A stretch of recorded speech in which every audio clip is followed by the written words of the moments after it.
हमने केवल सीमा से सटे सैन्य ठिकानों पर ही नहीं कार्रवाई की, बल्कि भारत की सेनाओं की धमक उस रावलपिंडी तक सुनी गई जहां पाकिस्तानी फौज का हेडक्वार्टर मौजूद है। ऑपरेशन सिंदूर सिर्फ एक सैन्य कार्रवाई भर नहीं है, बल्कि भारत की राजनैतिक, सामाजिक और सामरिक इच्छा शक्ति का प्रतीक है। पहलगाम की घटना के बाद दुनिया देख रही है कि जब भारत ने पाकिस्तान के भीतर घुसकर मल्टीपल स्ट्राइक्स की, जिन भारत विरोधी और आतंकी संगठनों ने भारत माता के मस्तक पर हमला करके कई परिवारों के सिंदूर मिटाए थे, उन्हें भारतीय सेना ने ऑपरेशन सिंदूर के माध्यम से इंसाफ दिलाने का काम किया है।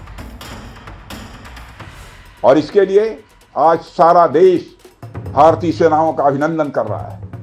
ऑपरेशन सिंदूर सिर्फ एक सैन्य कार्रवाई भर नहीं है, बल्कि भारत की राजनैतिक, सामाजिक और सामरिक इच्छा शक्ति का प्रतीक है। यह ऑपरेशन आतंकवाद के खिलाफ भारत की दृढ़ इच्छा शक्ति का और सैन्य शक्ति की क्षमता और संकल्प शक्ति का भी प्रदर्शन है। हमने दिखाया है भारत आतंकवाद के खिलाफ जब भी कोई कार्रवाई करेगा तो आतंकवादियों और उनके आकाओं के लिए सरहद पार की जमीन भी सुरक्षित नहीं रहेगी।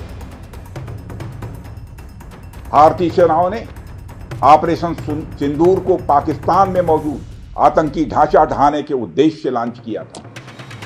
हमने उनके आम नागरिकों को कभी निशाना नहीं बनाया, मगर पाकिस्तान ने न केवल भारत के नागरिक इलाकों को निशाना बनाया, बल्कि मंदिर, गुरुद्वारा, गिरजाघर पर भी हमले करने का प्रयास किया।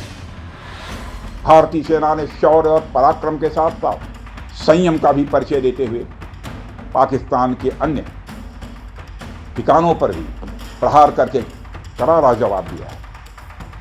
हमने केवल सीमा से सटे सैन्य ठिकानों पर ही नहीं कार्रवाई की, बल्कि भारत की सेनाओं की धमक उस रावलपिंडी तक सुनी गई जहां पाकिस्तानी फौज का हेडक्वार्टर मौजूद है।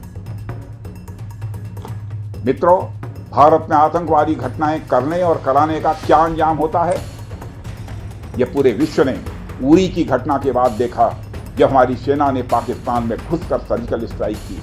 पुलवामा के बाद देखा जब बालाकोट पर एयर स्ट्राइक की गई, और अब पहलगाम की घटना के बाद दुनिया देख रही है कि जब भारत ने पाकिस्तान के भीतर घुसकर मल्टीपल स्ट्राइक की।